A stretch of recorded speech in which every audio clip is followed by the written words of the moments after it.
तो हेलो दोस्तों, आप सबका बहुत बहुत स्वागत है क्लास 11th की इस लेटेस्ट वीडियो में। तो दोस्तों, आज की जो वीडियो है, आज की वीडियो में हम क्लास 11th केमिस्ट्री में मोस्ट इंपॉर्टेंट टॉपिक जो केमिस्ट्री की जान कहलाता है, ठीक है, केमिस्ट्री की आत्मा कहलाता है, उसको पढ़ने वाले हैं, जिसका नाम है पदार्थ। तो दोस्तों, आज की जो वीडियो है पदार्थ और पूरे पदार्थ के वर्गीकरण पर आधारित है और ये आपके लिए जानना बहुत जरूरी है। अगर आज आपने चीज़ों को नहीं समझा तो केमिस्ट्री में आप कुछ समझ ही नहीं पाओगे, इसलिए ये वीडियो आपके लिए बहुत रामबाण साबित होने वाली है। मैं कहने मतलब ये है मेरा, ठीक है। चलो, तो पदार्थ का वर्गीकरण करेंगे, लेकिन उससे पहले हम पढ़ेंगे पदार्थ को, ठीक है। तो आप ना सबसे पहली हेडिंग जो डाल लीजिए वो आप डाल लीजिए पदार्थ। क्या भाई? पदार्थ, जिसको हम द्रव्य भी बोलते हैं। क्या बोलते हैं? द्रव्य। तो ध्यान रखना, द्रव्य और द्रव दो आपको चीजें सुना होगा, आपने एक द्रव भी पढ़ा होगा। तो ये द्रव और ये द्रव्य है, ठीक है। तो इसमें और इसमें अंतर है, ठीक है। ये द्रव्य है, ये पदार्थ की क्या है? एक अवस्था है। क्या है? अवस्था है। और ये द्रव्य क्या है? पदार्थ है। क्लियर? इसको हम इंग्लिश में क्या बोलते हैं? मैटर बोलते हैं, ठीक है। तो इंग्लिश में हम इसको मैटर बोलते हैं। तो सबसे पहले हमें जानना जरूरी है कि ये पदार्थ या द्रव्य क्या होता है, इसके बाद हम इसका वर्गीकरण करेंगे, ठीक है। तो मेरे भाई, पदार्थ या द्रव्य, तो मेरे भाई आपको आसपास जितनी वस्तुएं दिख रही हैं, आपको आसपास जितनी वस्तुएं दिख रही हैं या मुझे आसपास जितनी वस्तुएं दिख रही हैं, वो सब क्या हैं? पदार्थ हैं। सब क्या हैं? पदार्थ हैं, ठीक है। तो आपको ध्यान रखना है, दुनिया की प्रत्येक वस्तु पदार्थ है। दुनिया की प्रत्येक वस्तु क्या है? पदार्थ है, द्रव्य है, मैटर है। क्लियर? जैसे मैं आपको दिख रहा हूं तो मैं भी आपके लिए पदार्थ हूं। आप मुझे दिख रहे हो तो आप भी मेरे लिए क्या हो? पदार्थ हो, ठीक है। जो कुछ आपको दिख रहा है वो सब पदार्थ है। आपके आसपास जो भी दिख रहा है, अब मुझे नहीं पता क्या क्या रखा है आपके आसपास, बट जो भी रखा है वो सब क्या है? पदार्थ है, ठीक है। जैसे मेरे पास अगर देखें तो मेरे पास कूलर रखा है, चेयर रखी है, स्टैंड रखी है, ये मार्कर है, ये मशीन रखी हुई है, ये गेट लगी हुई है, ये बोर्ड लगा हुआ है, ये सब क्या है? पदार्थ। तो आपको इतना याद रखना है, दुनिया की प्रत्येक वस्तु पदार्थ होती है, ठीक है। दुनिया की प्रत्येक वस्तु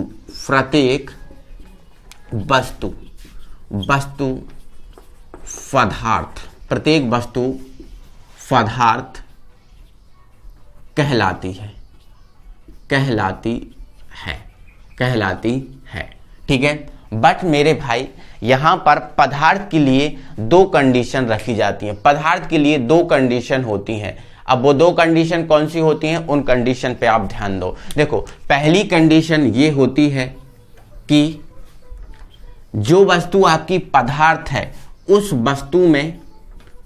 वस्तु में भार होना चाहिए। क्या होना चाहिए? भार होना चाहिए, ठीक है। भार होना चाहिए मतलब उसका वजन होना चाहिए, ठीक है। वजन होना चाहिए। पहली कंडीशन ये है पदार्थ के लिए। पदार्थ के लिए पहली कंडीशन क्या है? उस वस्तु में भार का मतलब वजन होना चाहिए। भार या मतलब क्या होना चाहिए? वजन होना चाहिए। आपको समझा रहा हूं अभी, ठीक है। और दूसरी उसके लिए कंडीशन ये है कि उस वस्तु द्वारा स्थान घेरा जाना चाहिए। स्थान घेरा जाना चाहिए। उस वस्तु द्वारा स्थान घेरा जाना चाहिए। दो उसमें कंडीशन होनी चाहिए, ठीक है। तभी वो क्या होगी?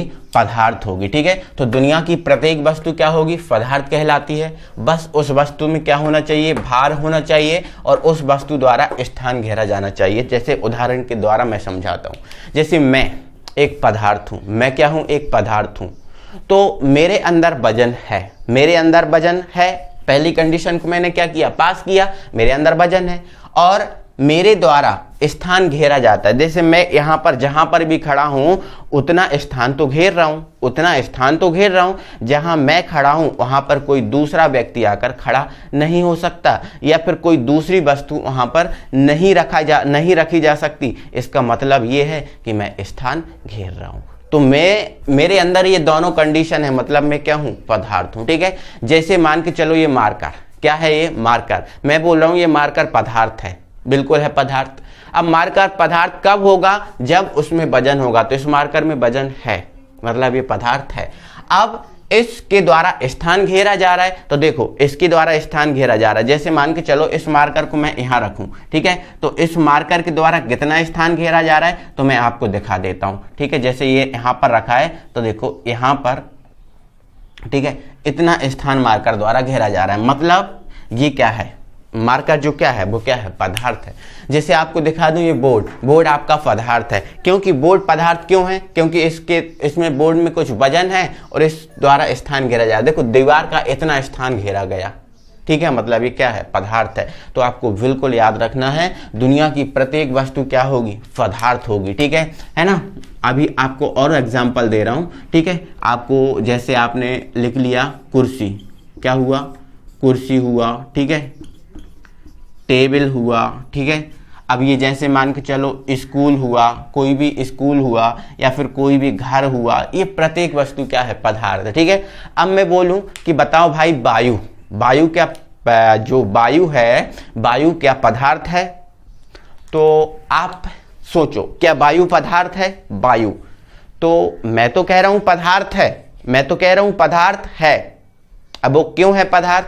इसलिए है पदार्थ क्योंकि वायु जो है, इस वायु का सूत्र क्या होता है, इस वायु का सूत्र होता है O2। क्या होता है, O2। अब इसका वायु का सूत्र होता है O2, तो इसका भार कितना है, इसका भार कितना है, 32। कितना है, 32 AMU। 32 AMU क्या है, एक मात्रक है। ठीक है, तो इसका भार है। ठीक है, अब क्या इसके द्वारा स्थान घेरा जाता है? तो बिल्कुल घेरा जाता है। जैसे हमारे पूरे कमरे में वायु है, पूरे कमरे में क्या है, वायु है, मतलब ये वायु क्या है, एक पदार्थ है। तो ध्यान रखना कि जो आपकी वायु है, क्या है, वायु, मतलब आपका जो O2 है वो क्या है, पदार्थ है, क्योंकि इसमें वजन होता है। अब मैं बोलूं भाई कि जो प्रकाश, जो मुझ पे एक प्रकाश पड़ रहा है, क्या ये प्रकाश पदार्थ है? ये प्रकाश पदार्थ है? तो आपका आंसर रहेगा बिल्कुल नहीं सर, प्रकाश पदार्थ नहीं है। क्यों? क्योंकि प्रकाश में वजन नहीं होता। प्रकाश में वजन है? प्रकाश जो है इसमें वजन होता है? बिल्कुल नहीं होता। प्रकाश का सूत्र क्या है? नहीं पता। प्रकाश में कोई वजन नहीं होता, कोई भार नहीं होता। ठीक है, और ना ही इसके द्वारा स्थान घेरा जाता। ठीक है, तो स्थान घेरने वाली बात तो बाद में आएगी, पहले तो वजन वाली बात आएगी। तो वजन इसमें नहीं है, वजन इसमें नहीं है, इसलिए जो प्रकाश है वो क्या है, पदार्थ नहीं है, ना तो उसके द्वारा स्थान घेरा जा रहा है। ठीक है, तो ध्यान रखना प्रकाश जो है ना पदार्थ नहीं है। आप ध्यान रखना कि जो लाइट है, ठीक है, वो लाइट जो है ना पदार्थ नहीं है। क्लियर है? तो अब इतना याद रखना कि जो पदार्थ है वो दुनिया की प्रत्येक वस्तु है। क्लियर है? चलो, अब पदार्थ का जो है ना हम साधारण सा वर्गीकरण करते हैं। पदार्थ जो है ना इसका हम साधारण सा वर्गीकरण करेंगे, कोई स्ट्रॉन्ग वर्गीकरण अभी हम नहीं ले रहे, हम इसका अभी साधारण सा वर्गीकरण इसका ले रहे हैं। ठीक है, चलो देख लो। तो देखो मेरे भाई, कोई जैसे पदार्थ है, जैसे मान के चलते हैं मेरा मोबाइल ही है। ठीक है, मेरा मोबाइल ही है, ये एक पदार्थ है। ठीक है, अब ये जो पदार्थ है ऐसा ही का ऐसा जमीन में से तो निकल के नहीं आया होगा, कहा होगा कि लो सर आपके लिए है, ऐसा ही का ऐसा तो निकल के नहीं आया होगा मेरे भाई। ये जो मोबाइल है छोटे छोटे चीज़ों से मिलकर बना है, उसमें जोड़ी हैं इन चीज़ों को और जोड़ के फिर ये तैयार हुआ है। ऐसा ही क्या ऐसा कोई पदार्थ नहीं होता है ना। जैसे मार्कर भी है तो ऐसा ही क्या ऐसा नहीं निकला है ना। पहले क्या किया होगा, इसका प्लास्टिक तैयार किया होगा, फिर इसकी जो इंक तैयार, दुनिया भर की चीज़ें तैयार होंगी, फिर ये मार्कर जाके तैयार हुआ। तो कहने का मतलब मेरे भाई ये है कि जो पदार्थ होता है, जो पदार्थ होता है छोटे छोटे कणों से मिलकर बना होता है। पदार्थ छोटे छोटे कणों से मिलकर बना होता है, जिन्हें हम क्या बोलते हैं, अणु कहते हैं। क्या बोलते हैं, अणु कहते हैं, जिसको हम इंग्लिश में क्या बोलते हैं, मॉलिक्यूल बोलते हैं। क्या बोलते हैं, मॉलिक्यूल बोलते हैं। मतलब पदार्थ किससे मिलकर बना होता है, अणुओं से मिलकर बना होता है। और अणु भी छोटे छोटे कणों से मिलकर बना होता है। अणु भी छोटे छोटे कणों से मिलकर बना होता है, जिनको हम क्या बोलते हैं, परमाणु बोलते हैं। क्या बोलते हैं, परमाणु, मतलब इसको हम एटम बोलते हैं इंग्लिश में। तो ध्यान रखना कि पदार्थ अणु और परमाणु से मिलकर बना होता है। तो ध्यान रखना कि जो आपका परमाणु है ये सबसे छोटी इकाई है। परमाणु से छोटा कुछ नहीं होता, परमाणु से छोटा कुछ नहीं होता। सबसे छोटा जो होता है वो क्या होता है, परमाणु होता है। परमाणु मिलेंगे तो क्या बनेगा, अणु बनेगा। अणु मिलेंगे तो क्या बनेगा, पदार्थ बनेगा। क्लियर है। अब ध्यान रखना कि जो हमारी जो केमिस्ट्री है ना, हमें हमारी केमिस्ट्री में जो परमाणु हैं, इस परमाणु को पढ़ना है और ये परमाणु हम पढ़ेंगे गोलाकार आकृति में। क्लियर है। जो हम हमारी केमिस्ट्री में परमाणु पढ़ने वाले हैं, ये परमाणु हम किस आकृति में पढ़ने वाले हैं, एक गोलाकार आकृति में। ये परमाणु हम इस टाइप से पढ़ेंगे। ध्यान रखना इस चीज को अभी आप, ठीक है। चलो, अब परमाणु जो है, परमाणु का एक केंद्र होता है। परमाणु का क्या होता है, एक केंद्र होता है। ठीक है, थोड़ा सा बड़ा बना देते हैं। परमाणु का क्या होता है, एक केंद्र होता है। जैसे वृत्त का एक केंद्र होता है, उस प्रकार से परमाणु का भी क्या होता है, एक केंद्र होता है। इसको हम क्या बोलते हैं, अभी फिलहाल के लिए हम जान लेते हैं, बाकी आगे चीजों को हम फिर से पढ़ेंगे, जिनको हम क्या बोलते हैं, नाभिक बोलते हैं, जिसको इंग्लिश में हम बोलते हैं न्यूक्लियस। क्या बोलते हैं, न्यूक्लियस। अब जो आपका साहब परमाणु होता है, क्या होता है, परमाणु होता है। इस परमाणु में 3 मूलभूत कण होते हैं। कितने भाई, 3 मूलभूत कण होते हैं इस परमाणु में। इनको आप ध्यान रखना, जिसमें आपका पहला होता है प्रोटॉन। क्या होता है साहब, प्रोटॉन। दूसरा आपका होता है इलेक्ट्रॉन, और तीसरा आपका जो साहब होता है वो होता है न्यूट्रॉन। क्या होता है, न्यूट्रॉन। तो आप इन चीजों को बहुत अच्छे से याद रखना, है ना। परमाणु सबसे छोटा है, इससे परमाणु से छोटा कुछ नहीं है। ठीक है, अगर छोटा परमाणु से कुछ हो रहा है मतलब वो परमाणु नहीं है, क्योंकि सबसे छोटा है जो है ना वो क्या है, परमाणु।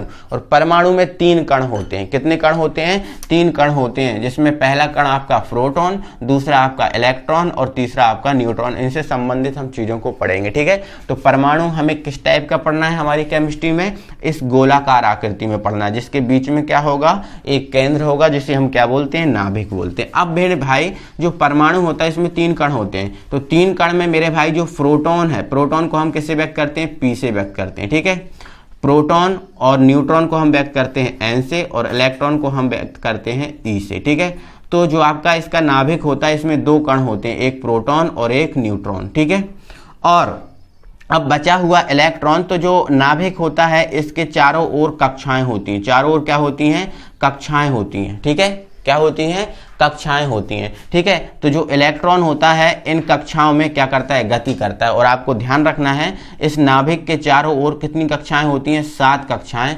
होती हैं। मैंने अभी आपको 2 ही कक्षाएं बना के दिखाई हैं, बट कितनी कक्षाएं होती हैं, 7 कक्षाएं होती हैं। आगे हम सब चीजों के बारे में वर्णन करेंगे, बस परमाणु आया था तो थोड़ा सा मैंने इसमें नॉलेज अभी आपको दिया है। ठीक है, तो ध्यान रखना है, पदार्थ जो है ना, अगर हम साधारणतः वर्गीकरण करें तो अणु और परमाणु से मिलकर बना होता है। परमाणु में 3 मूलभूत कण होते हैं, प्रोटॉन, इलेक्ट्रॉन और न्यूट्रॉन। और ये जो आपको परमाणु गोलाकार आकृति में पढ़ना है, जिसके बीच में एक केंद्र होगा जिसे हम नाभिक बोलेंगे। केंद्र में कौन, नाभिक में कौन होता है, प्रोटॉन और न्यूट्रॉन और इलेक्ट्रॉन। इसके चारों ओर जो है ना कक्षाएं होती हैं। क्या होती हैं, कक्षाएं होती हैं। ठीक है, कक्षाएं होती हैं। इन कक्षाओं की संख्या कितनी है, 7 है, और इन कक्षाओं में इलेक्ट्रॉन गति करता है। आगे हम और इसके बारे में वर्णन करेंगे, बिल्कुल आप टेंशन मत लीजिएगा। ठीक है, चलो आगे बढ़ते हैं। तो दोस्तों अब हम आगे क्या करेंगे, जो हमने साधारण वर्गीकरण दिया है, अब हम इसके बाद इसका हम स्ट्रॉन्ग वर्गीकरण देखते हैं, हम इसका वास्तविक वर्गीकरण देखते हैं, फिर हम अणु परमाणु को समझेंगे कि ये अणु परमाणु क्या है। ठीक है, चलो तो इसका हम वर्गीकरण करते हैं और आपको समझाते हैं। तो दोस्तों ये जो आपको दिख रहा है ये पदार्थ का वास्तविक वर्गीकरण है, इसको हम समझ लेते हैं। ठीक है, तो देखो ये पदार्थ या फिर हम मैटर की बात करें तो ये जो है ना पदार्थ या मैटर का 2 प्रकार से वर्गीकरण किया जाता है, जिसमें आपका फर्स्ट रहेगा भौतिक वर्गीकरण और दूसरा हमारा जो रहेगा वो रहेगा आपका रासायनिक वर्गीकरण। मतलब भौतिक वर्गीकरण और रासायनिक वर्गीकरण 2 प्रकार से वर्गीकृत है।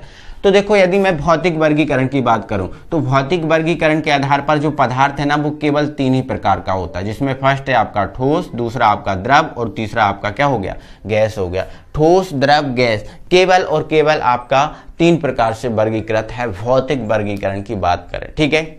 अब ये ठोस क्या होता है ये मैं आपको बताऊंगा, द्रव क्या होता है ये सब चीजें मैं आपको बताऊंगा। और रासायनिक वर्गीकरण की बात करें तो रासायनिक वर्गीकरण के आधार पर जो पदार्थ होता है वो 2 प्रकार का होता है, पहला शुद्ध पदार्थ और दूसरा आपका अशुद्ध पदार्थ, और जिसको हम मिश्रण भी बोल देते हैं। क्या बोल देते हैं, मिश्रण। तो ध्यान रखना है कि शुद्ध पदार्थ, ठीक है, और दूसरा हमारा अशुद्ध पदार्थ जिसको हम क्या बोलते हैं, मिश्रण भी बोलते हैं, ठीक है।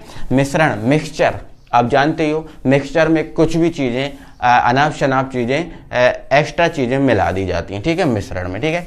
और शुद्ध पदार्थ की बात करें तो ये शुद्ध पदार्थ अगेन 2 प्रकार का होता है, पहला आपका तत्व जिसको हम बोलते हैं एलिमेंट, ठीक है, और दूसरा हमारा यौगिक जिसको हम बोलते हैं कंपाउंड, ठीक है, क्या बोलते हैं, कंपाउंड, ठीक है। तो 2 प्रकार का होता है। और जो तत्व है वो फिर से आपका 3 प्रकार का पढ़ना है आपको, है ना, धातु, अधातु और उपधातु। तो आपको यहाँ पर आपको बता देता हूँ मेरे भाई, आपने शुरू से भी स्टार्टिंग से जब आप 10th पढ़ रहे थे उसमें भी पढ़ा होगा कि जो तत्व हैं उनकी संख्या कितनी है, 118 है। तत्वों की संख्या कितनी है, 118 है, जो 3 भागों में वर्गीकृत है, धातु, अधातु और उपधातु। तो आपको धातुएं देखनी है 93 आपको धातुएं पढ़नी होती हैं, 18 आपको अधातु पढ़नी होती हैं और 7 आपको पढ़नी होती हैं उपधातु, ठीक है। तो आप काउंट कर लीजिए 118 यहाँ पर आ जाएगा। तो तत्व आपको पढ़ने हैं, बाकी ये क्या चीज होती है वो हम समझेंगे, टेंशन मत लेना, ठीक है। यौगिक आपको 2 ही प्रकार का पढ़ना है, जिसमें आपका पहला आपका कार्बनिक यौगिक होगा और दूसरा आपका क्या होगा, अकार्बनिक यौगिक होगा, ठीक है। ये यहाँ से ये चीज तो हटाओ यहाँ पर, बट ये यहाँ पर जो जितना वर्गीकरण दिया है शुद्ध पदार्थ का, ये आपके लिए बहुत इंपॉर्टेंट है। उसमें आपको तत्व को जानना बहुत ज्यादा इंपॉर्टेंट है, ठीक है। चलो हल्का सा हम भौतिक वर्गीकरण देख लेते हैं, ठीक है, हल्का सा हम भौतिक वर्गीकरण देखते हैं। तो भौतिक वर्गीकरण के आधार पर पदार्थ कितने प्रकार का, 3, ठोस, द्रव और गैस। तो ठोस, द्रव और गैस तीनों आप जानते होंगे, है ना। अगर मैं यदि आपसे ठोस की बात करूं, ठीक है, तो ठोस पदार्थ ऐसा पदार्थ होता है ना, ठोस जो है ना पदार्थ ऐसा पदार्थ होता है जिसमें जो अवयवी कण होते हैं, अवयवी कण यहाँ पर क्या रखे जाएंगे, देखो अवयवी कण यहाँ पर देखो, पदार्थ किससे मिलकर बना, अणु और परमाणु से मिलकर बना। पदार्थ किससे मिलकर बना, अणु और परमाणु से। तो यहाँ पर जो पदार्थ के जो अवयवी कण होते हैं वो क्या होते हैं, अणु और परमाणु होते हैं, ठीक है। तो ठोस जो होता है, इस ठोस में जो अवयवी कण होते हैं वह बहुत पास होते हैं। ठोस में जो अवयवी कण होते हैं बहुत पास होते हैं, ठीक है, ध्यान रखना। इस टाइप से एक दूसरे के पास व्यवस्थित होते हैं, ठीक है, ऐसे इस टाइप का ध्यान रखना कि ठोस में जो अवयवी कण हैं बहुत पास व्यवस्थित होते हैं। और इसी व्यवस्था के कारण जो ठोस है, इस ठोस का आकार और आयतन दोनों कैसे होते हैं मेरे भाई, निश्चित होते हैं, ठीक है।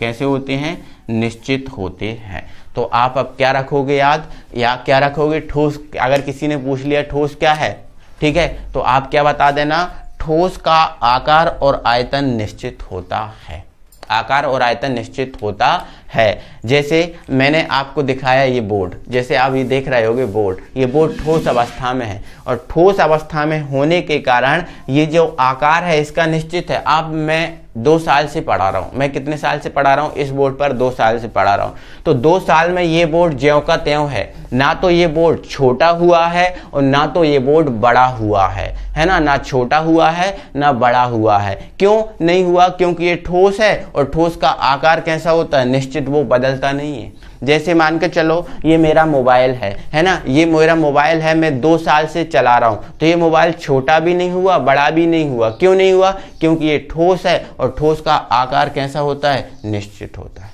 इसका वजन जितना था उतना ही का उतना है, मतलब इसका आयतन भी कैसा है, निश्चित है। तो ध्यान रखना है आकार और आयतन कैसे होते हैं, ठोस के निश्चित होते हैं। क्यों होते हैं? क्योंकि इसमें जो अवयवी कण होते हैं वो साफ कैसे होते हैं, पास पास होते हैं। कैसे होते हैं? पास पास होते हैं। तो आपको ठोस को इस टाइप से याद रखना है। आप अपनी कॉपी में चाहो तो लिख लेना, ठीक है। क्या लिखोगे अपनी कॉपी में? अगर लिखना है तो डालोगे हेडिंग ठोस, ठीक है। तो ऐसा पदार्थ जिसमें अवयवी कण पास पास होते हैं, ऐसा पदार्थ जिसमें अवयवी कण पास पास होते हैं ठोस कहलाता है। इस ठोस का आकार और आयतन दोनों निश्चित होते हैं। इतना अपन को कॉपी में लिखना है और ये आपको बनाना है। तो अवयवी कण पास पास का इसमें डायग्राम बना देना, ठीक है। चलो आगे बढ़ जाते हैं, ठीक है। आगे बढ़ेंगे और हम बात करेंगे द्रव, ठीक है। चलो तो अगर हम द्रव की बात करें, ठीक है, ठोस को ना हम इंग्लिश में बोलते हैं सॉलिड, ठीक है, इसको हम बोलते हैं लिक्विड और ये हमारा गैस ही है इंग्लिश में, ठीक है। तो द्रव की हम बात करें तो द्रव, ठीक है। तो द्रव में जो अवयवी कण होते हैं, ठीक है, अवयवी कण मतलब अणु परमाणु और ये आयन, अणु परमाणु और आयन, ठीक है। तो देखो इसमें जो अवयवी कण होते हैं वो ठोस की अपेक्षा कुछ दूर दूर होते हैं। ठोस की अपेक्षा क्या होते हैं सर? कुछ दूर दूर होते हैं। दिख रहा है ना, ठोस में बहुत पास पास थे और इसमें क्या है, कुछ दूर दूर हैं, ठीक है। और इसमें कुछ दूर दूर होने के कारण, ठीक है, कुछ दूर ठोस की अपेक्षा दूर दूर होते हैं और ऐसा होने के कारण इसका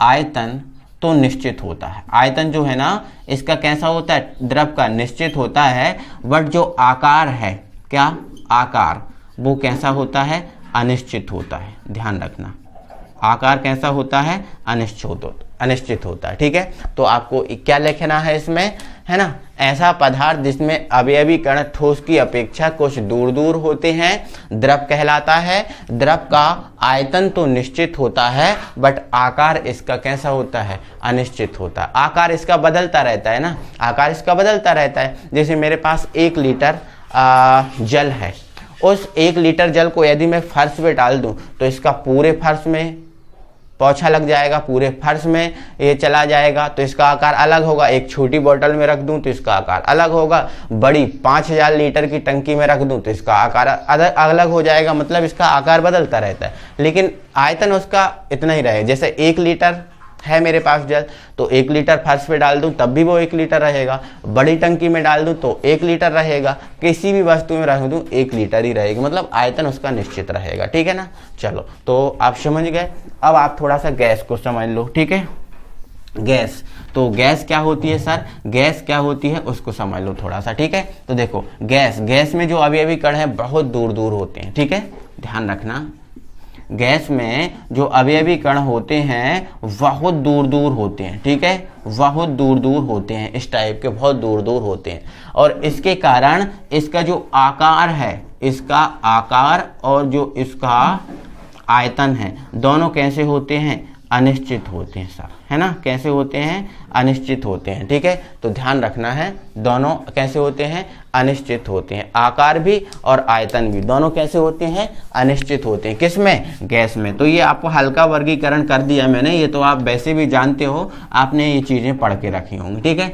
बट आपका मोस्टली इसका वर्गीकरण करना है तो इसके लिए हमें पहले पढ़ना पड़ेगा अणु और परमाणु को, है ना। इसका अगर ये वाला वर्गीकरण करना है तो पहले हमें अणु और परमाणु के बारे में नॉलेज होना चाहिए, ठीक है। तो हम देखेंगे अणु और परमाणु को। तो दोस्तों अब हम सबसे पहले परमाणु, अणु और ये जो आपका तत्व होता है इन चीज़ों को समझेंगे, इसके बाद हम चीज़ों को फिर आगे आपको बढ़ाते हैं, ठीक है। तो सबसे पहले हम देखते हैं दोस्तों कि ये जो आपका परमाणु होता है, ये परमाणु क्या चीज़ होती है, ये परमाणु क्या चीज़ होती है, सबसे पहले हम ये देख लेते हैं, ठीक है। तो आपको बता देता हूँ मेरे भाई, आपको बता देता हूँ पदार्थ का वह सूक्ष्मतम कण, परमाणु जो होता है ना, परमाणु जो होता है पदार्थ का वह सूक्ष्मतम, सबसे छोटा, सूक्ष्मतम का मतलब सबसे छोटा कण होता है जिससे छोटा कोई दूसरा कण ना हो, ठीक है, जिससे छोटा कोई दूसरा कण ना हो। तो आपको ध्यान रखना है जो पदार्थ होता है, पदार्थ का सबसे सूक्ष्मतम कण कौन होता है? परमाणु। इससे छोटा और कुछ नहीं होता। तो ये विशेष तौर पे आप ध्यान रखना, ठीक है। तो ध्यान रखना पदार्थ का सबसे सूक्ष्मतम कण, सबसे सूक्ष्मतम मतलब सबसे छोटा, सबसे सूक्ष्मतम कण परमाणु कहलाता है। परमाणु कहलाता, सबसे छोटा कण क्या कहलाता है? परमाणु कहलाता है। आगे एक लाइन और लिख लो, परमाणु कभी स्वतंत्र अवस्था में नहीं रहता। परमाणु कभी स्वतंत्र अवस्था में नहीं रहता। ये विशेष तौर पे याद रखना। परमाणु जो है ना, अगर कोई परमाणु है तो वो परमाणु स्वतंत्र अवस्था में कभी नहीं होगा। ये विशेष तौर पे आपको याद रखना है, परमाणु कभी भी स्वतंत्र अवस्था में नहीं होगा, ठीक है। अब परमाणु होते कौन कौन से हैं सर? तो परमाणु जैसे आपका लिख दिया मैंने हाइड्रोजन, क्या लिख दिया? हाइड्रोजन, ये आपका परमाणु है, ठीक है। मैंने लिख दिया नाइट्रोजन, तो ये क्या है? परमाणु है। मैंने लिख दिया ऑक्सीजन, तो ये क्या है? परमाणु है। क्या है? परमाणु है, ठीक है। मैंने लिख दिया फ्लोरीन, तो ये क्या है? परमाणु है। इस टाइप से मेरे भाई 118 आपको परमाणु मिल जाएंगे। कितने परमाणु मिल जाएंगे? 118 परमाणु मिल जाएंगे। जो आपने 10th में सुने होंगे कि 118 तत्व होते हैं, तत्व ही मेरे भाई एक हिसाब से क्या कहलाता है? परमाणु कहलाता है। विशेष तौर पे याद रखना, तत्व ही क्या कहलाता है? परमाणु कहलाता है। तो ये सब क्या है? परमाणु है। तो ध्यान रखना परमाणु सबसे सूक्ष्मतम कण होता है, इससे छोटा और कोई नहीं होता। ये कभी भी स्वतंत्र अवस्था में नहीं रहता, कभी भी स्वतंत्र अवस्था में नहीं रहता। कभी भी आपको हाइड्रोजन इस रूप में नहीं देखा होगा। हाइड्रोजन आपने देखा होगा तो आपने H2 के रूप में देखा होगा, क्योंकि ये अकेला कभी रह ही नहीं सकता, ये H2 के रूप में रहता है। इसी प्रकार से N जो रहता है वो N2 के रूप में रहता है, O रहता है वो O2 के रूप में रहता है, F रहता है F2 के रूप में। कभी भी ये अकेले नहीं रहते। तो ध्यान रखना कि कभी भी स्वतंत्र अवस्था में नहीं रह सकते। ये आपका क्या हो गया? परमाणु। परमाणु सबसे सूक्ष्मतम कण है। और विशेष तौर पे एक चीज़ और याद रखो कि हमारे सिलेबस में जो परमाणु आप पढ़ोगे इस टाइप का गोलाकार पढ़ोगे, ठीक है। इस टाइप का आप क्या पढ़ोगे? परमाणु पढ़ोगे, ठीक है। परमाणु, ठीक है, ध्यान रखना। इस परमाणु के बीच में एक नाभिक होता है। परमाणु के बीच में हम ऐसा कहें कि एक केंद्र होता है। क्या होता है? केंद्र होता है, जिसे हम क्या बोलते हैं? नाभिक बोलते हैं। क्या बोलते हैं? नाभिक बोलते हैं। तो ये हमारा क्या हो गया शब्द? नाभिक होगा, है ना। और ध्यान रखना इस परमाणु में आपके 3 कण होते हैं। कितने कण होते हैं? 3 कण होते हैं, जिसमें आपका पहला हो जाएगा प्रोटॉन, जिसको हम P से व्यक्त करते हैं। दूसरा हमारा हो जाएगा इलेक्ट्रॉन, जिसको हम E से व्यक्त करेंगे। और तीसरा हमारा हो जाएगा न्यूट्रॉन। क्या हो जाएगा? न्यूट्रॉन साहब, है ना, जिसको हम N से व्यक्त करेंगे, ठीक है। तो ये हमारे 3 मूलभूत कण होते हैं, है ना। तो आगे इस चीज़ को याद रखना मेरे भाई कि इसमें जो 2 कण होते हैं, प्रोटॉन और आपका जो न्यूट्रॉन होता है, वो नाभिक के अंदर होता है। कहाँ होता है? नाभिक के अंदर। और एक बात याद रखना, नाभिक के चारों ओर मेरे भाई 7 कक्षाएं होती हैं। कितनी कक्षाएं होती हैं? 7 कक्षाएं होती हैं, ठीक है। अभी कितनी? 1 2 3, ठीक है, ये 4, ठीक है, ये 5 मैंने आपको ठीक ठाक तरीके से नहीं बन पा रहे, ठीक है। और ये 6 और एक और बना दे रहा हूँ, ये 7। तो ध्यान रखना इसके चारों ओर कितनी कक्षाएं होती हैं? ठीक तरीके से नहीं बनी हुई हैं, बट आपको ध्यान रखना है कि इसके चारों ओर कितनी कक्षाएं होंगी मेरे भाई? 7 कक्षाएं होंगी। कितनी कक्षाएं? 7। मैं थोड़ा सा और अच्छे से बना दे रहा हूँ, ठीक है। एक सेकेंड, ये इन सबको मैं हटा देता हूँ, ठीक है। एक सेकेंड,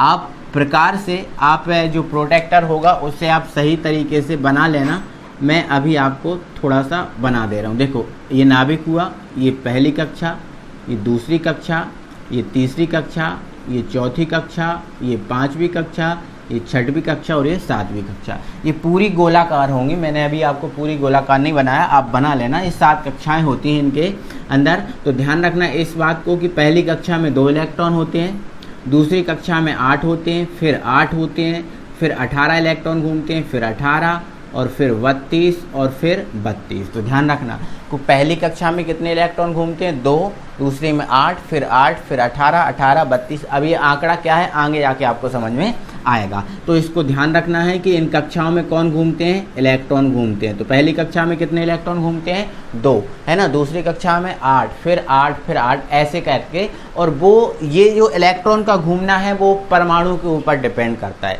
कि परमाणु कौन सा है ना। परमाणु हाइड्रोजन होगा तो अलग होगा, नाइट्रोजन होगा तो अलग। ये चीज़ आप बाद में समझ पाओगे, बाकी मैंने अभी यहाँ पर इन्वॉल्व कर दिया, ठीक है। तो ध्यान रखना है आपको परमाणु इस टाइप का पढ़ना है, क्लियर है। परमाणु गोलाकार होता है जिसके बीच में क्या होता है?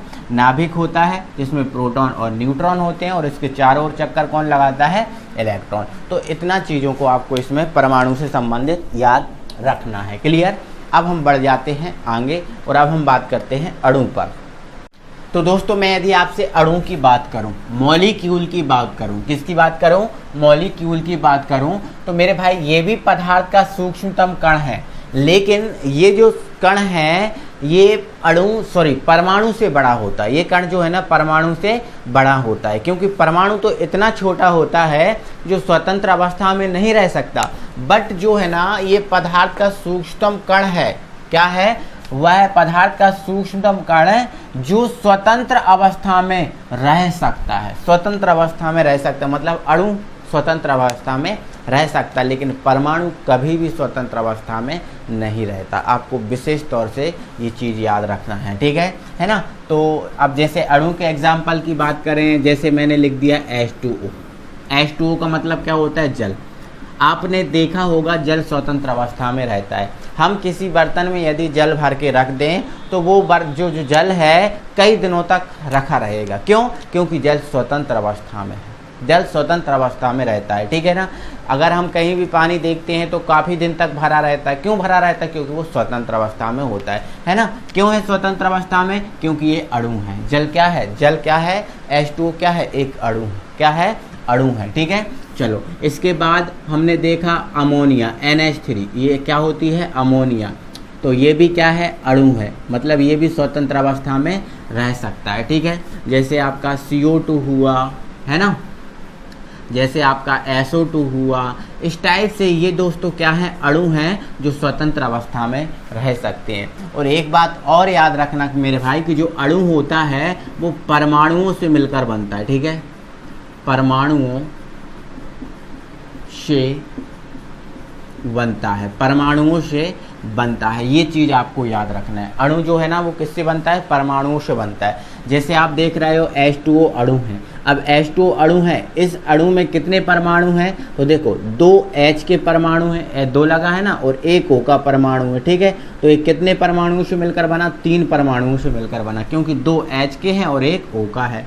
ऐसे ही हम यहाँ देखें तो 3 H 1 N 4 परमाणुओं से मिलकर बना, है ना। ऐसे ही हम इसमें देखें तो 2 O 1 C 3 परमाणुओं से। तो इस प्रकार से ध्यान रखना है परमाणुओं से मिलकर कौन बनता है?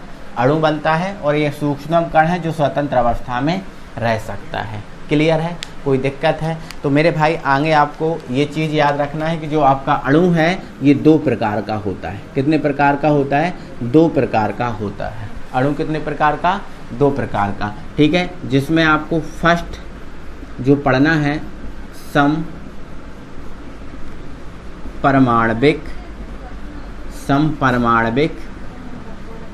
अणु, और दूसरा आपको पढ़ना है विषम परमाण्विक अणु। विषम परमाण्विक अणु 2 आपको पढ़ने हैं। अणु जो है ना कितने टाइप का होता है? 2, एक समपरमाण्विक और विषम परमाण्विक। देखो यहाँ पर क्या लिखा है? समपरमाण्विक।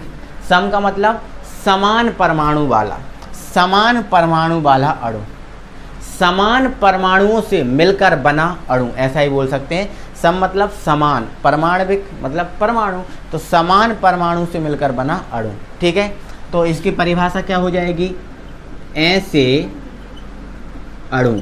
अणु जो समान परमाणु से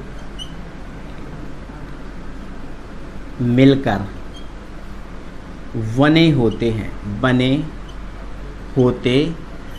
उन्हें हम क्या बोलते हैं, समपरमाणविक अणु। क्या बोलते हैं, समपरमाणविक अणु। जैसे मैंने यहाँ पर एग्जाम्पल के तौर पे लिख दिया H2, क्या लिख दिया, H2। तो आप देखो H2 में 2 परमाणु हैं और दोनों परमाणु किसके हैं, H के हैं। दोनों परमाणु किसके हैं, H के हैं। मतलब H2 में समान परमाणु है ना, एक जैसे परमाणु है। मैंने यहाँ पर लिख दिया O2, तो O2 में समान परमाणु है। ठीक है, मैंने यहाँ पर लिख दिया H2। बताओ इस अणु में समान परमाणु है, तो आप कह दोगे सर बिल्कुल नहीं है समान परमाणु। क्यों, क्योंकि सर इसमें H अलग है, O अलग है, ये अलग अलग हो गया ना। लेकिन यहाँ पर हम देखें O2, तो ये समान प्रकार के 2 O से मिलकर बना है। ठीक है, मैंने लिख दिया N2, मैंने लिख दिया O3, है ना। तो ये एग्जैक्ट ये क्या है, समान प्रकार के परमाणु, क्योंकि समान प्रकार के परमाणु से मिलकर बना अणु है, इसलिए इसको समपरमाणविक अणु इनको हम बोलेंगे। ठीक है, चलो, है ना। तो विषम परमाणविक अणु की परिभाषा आप लिख ही लोगे, ऐसे अणु जो समान प्रकार के परमाणुओं से मिलकर ना बने हों। ठीक है, तो ऐसा इसका उल्टा कर लेना, ऐसे अणु जो समान प्रकार के परमाणु से मिलकर ना बने हों, उन्हें हम क्या बोलेंगे, विषम परमाणविक अणु, है ना। जैसे आपने लिख दिया H2O, अलग अलग प्रकार के परमाणु हैं। जैसे मैंने लिख दिया NH3, अलग अलग प्रकार के परमाणु हैं। मैंने लिख दिया SO2, अलग अलग प्रकार के परमाणु। तो जो अलग अलग प्रकार के परमाणु से मिलकर बना हो, उसे सर हम क्या बोलेंगे, उसे सर हम क्या बोलेंगे, विषम परमाणविक अणु। क्लियर हो रहा है ना मेरे भाई, क्लियर हो रहा है, कोई दिक्कत तो नहीं आ रही है ना। आई होप कि आपको कोई दिक्कत नहीं आ रही होगी, है ना। इतना समझ गए ना, तो समपरमाणविक समझ गए होगे, विषम परमाणविक समझ गए हो। अगर फिर भी कोई दिक्कत है तो मुझे बेझिझक बता सकते हैं। बाकी आपका अभी स्टार्टिंग है, तो चीज़ों को समझिए। आपको एक एक चीज़ आपको समझाऊंगा। अभी आपका फर्स्ट दूसरी क्लास है ना, सेकेंड ही क्लास है ना केमिस्ट्री में। अभी आप पढ़ो, समझो चीज़ों को, आगे और अभी 1-2 क्लास और देख लो, फिर नहीं समझ में आता तो फिर बताना मुझे। ठीक है, तो आगे हम बढ़ें। अब अणु परमाणु हम समझ गए हैं, तो हम चीज़ों को अब हम बढ़ाते हैं आगे। और एक बात और समझ लो मेरे भाई कि देखो, जो अणु है वो किससे मिलकर बनता है, परमाणुओं से मिलकर बना होता है। किससे मिलकर बनता है, परमाणु। तो अणु को एक प्रकार से हम यौगिक भी बोल सकते हैं। ठीक है, ये बात याद रखना। अणु को हम एक प्रकार से क्या बोल सकते हैं, यौगिक बोल सकते हैं। क्या बोल सकते हैं, यौगिक। तो इन चीज़ों को आप याद रखना। अब हम बढ़ते हैं आगे। तो दोस्तों, आपको एक विशेष पॉइंट, आपको एक होमवर्क में एक क्वेश्चन दिया जाता है, और होमवर्क का क्वेश्चन आपका ये है कि आपको अणु और परमाणु में अंतर करना है। आपको अणु और परमाणु में अंतर करना है, तो आप लगभग 3 अंतर करोगे। अणु और परमाणु में आप 3 अंतर कम से कम आप तैयार करना है। ठीक है, तो इसको याद रखना कि अणु और परमाणु में आपका होमवर्क है कि 3 अंतर आपको करना है। ठीक है, चलो अब हम आ जाते हैं दोस्तों तत्व पर। किस पर, तत्व पर, जिसको हम इंग्लिश में क्या बोलते हैं, एलिमेंट। ये आपके लिए बहुत इम्पोर्टेंट चीज़ होने वाली है। ये जो तत्व है आपके लिए बहुत इम्पोर्टेंट चीज़ होने वाली है। तो सबसे पहला हमारा यही क्वेश्चन है कि ये तत्व जो है वो क्या है, एलिमेंट जो है वो क्या है। पहला हमारा क्वेश्चन यही है आपसे कि तत्व या एलिमेंट क्या है। क्लियर। तो मेरे भाई, आपने परमाणु पढ़ के रखा है, आपने परमाणु पढ़ के रखा है। क्या है, परमाणु किसी पदार्थ का सबसे सूक्ष्मतम कण होता है। सबसे सूक्ष्मतम कण होता है क्या, परमाणु।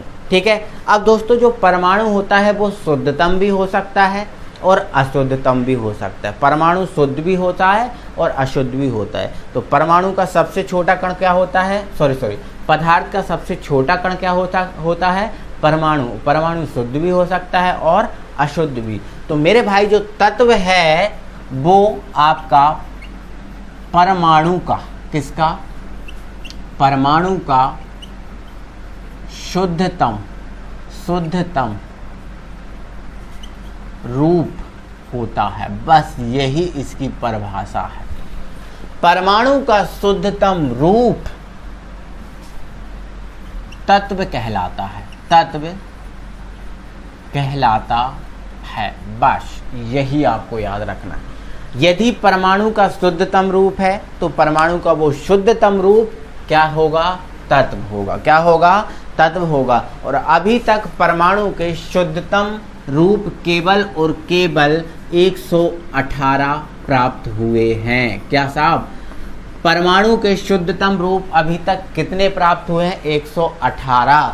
इसीलिए तत्वों की संख्या कितनी है, 118। ध्यान रखना, तत्वों की संख्या कितनी है, 118। और मैं आपको पहले बता चुका हूं मेरे भाई कि ये जो 118 तत्व हैं, इनमें से कुछ तत्व धातु हैं, कुछ तत्व अधातु हैं और कुछ तत्व उपधातु हैं। कुछ तत्व धातु, कुछ तत्व अधातु और कुछ तत्व उपधातु। ये धातु अधातु उपधातु क्या होती है, इनको भी मैं आपको बताऊंगा, समझाऊंगा, टेंशन मत लेना।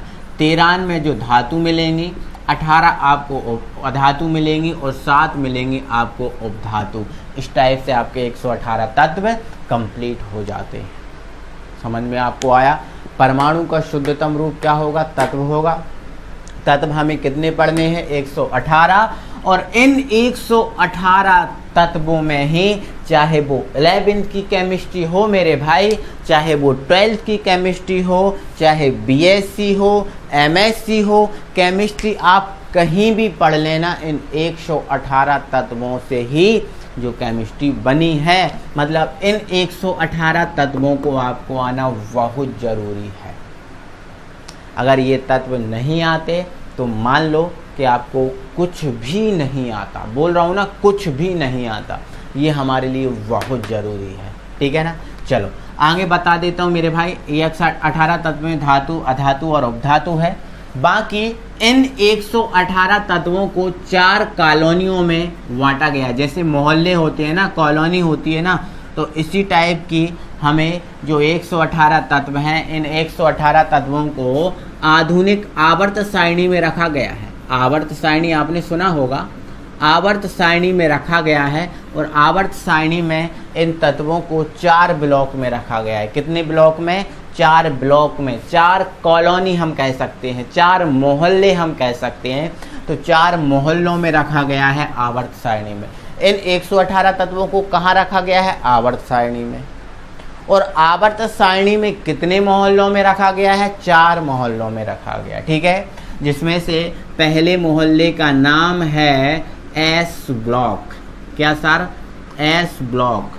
दूसरे मोहल्ले का नाम है पी ब्लॉक और तीसरे मोहल्ले का नाम है डी ब्लॉक और चौथे मोहल्ले का नाम है एफ ब्लॉक। तो ये इस ब्लॉक में रखे गए हैं, 4 मोहल्लों में रखे गए हैं, 4 ब्लॉक में आपका रखा गया है इन 118 तत्वों को।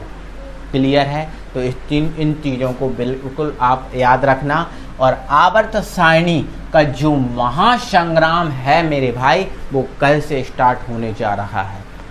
आवर्त सारणी का जो महासंग्राम है वो कल से स्टार्ट होने जा रहा है। अगर आपने इस आवर्त सारणी को नहीं पढ़ा तो ये मान लीजिए कि आप कुछ भी नहीं पढ़े हो, केमिस्ट्री पढ़ना छोड़ दो। इसलिए महा इम्पोर्टेंट ये टेबल है। आप कल हमारी क्लास से जुड़ना बिल्कुल ना भूलें, ठीक है। तो ज़रूर जुड़ें और ये चीज़ आप ज़रूर पढ़ें। आगे बता देता हूँ मेरे भाई।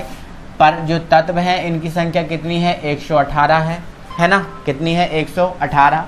कुछ तत्वों को मैं यहाँ पर लिख दे रहा हूँ, जैसे हाइड्रोजन हुआ, लिथियम हुआ, सोडियम हुआ, पोटेशियम हुआ, रोबेडियम हुआ, सीजियम हुआ, फ्रेंसियम हुआ। ऐसे कितने तत्व, 118 तत्व हैं। मैंने कुछ तत्वों को लिख दिया। ये जो तत्व हैं, ये तत्व के क्या हुए, आपके एग्जाम्पल। आप समझ लो कि ये एग्जाम्पल हुए, ठीक है। आगे चीज़ों को आपको बता दे रहा हूँ मेरे भाई। तत्व या फिर हम ऐसा बोलें दो या दो से अधिक तत्व आपस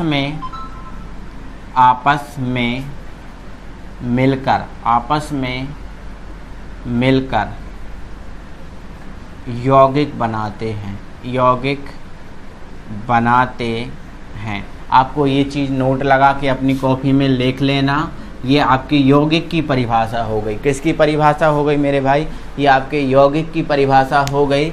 दो या दो से अधिक तत्व आपस में जब मिलेंगे तो यौगिक का निर्माण होगा। किसका निर्माण होगा? यौगिक का निर्माण होगा। ये यौगिक की परिभाषा है।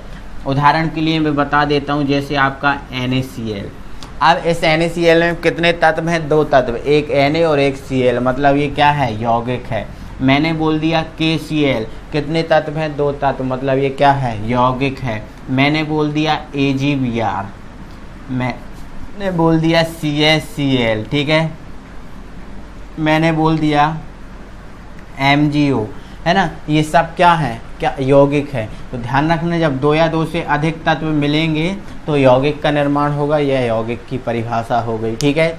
तो कल के महाअभियान को आप अटेंड करना बिल्कुल भी ना भूलें कल, क्योंकि हमारा महाअभियान आवर्त सारणी चलने वाली है। तो कल आवर्त सारणी की क्लास को ज़रूर ज्वाइन करें। ठीक समय पे आप इसको ज्वाइन करें, ठीक है। चलो तो बस दोस्तों, फिर हम आज के लिए इतना ही रहने दे रहे हैं। कल की क्लास आप बिल्कुल मिस ना करें और कल मिलेंगे, ठीक है। तो आज के लिए बस इतना ही। तब तक के लिए thank you very much. Tata, bye bye, Jai Hind.